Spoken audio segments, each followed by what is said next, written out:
जबान तुम्हारा के बबुआन से, लड़ावेलू जबान तुआरा के बबुआन हो से। लड़ावेलू जबान तुम्हारा के बबुआन से।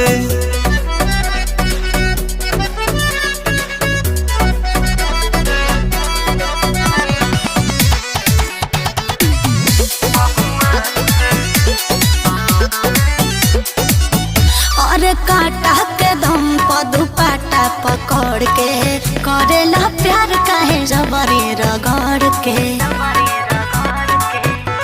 तकवना किलो तरजुई पर प्यार जो खाबू तू त कौनो कीमत पर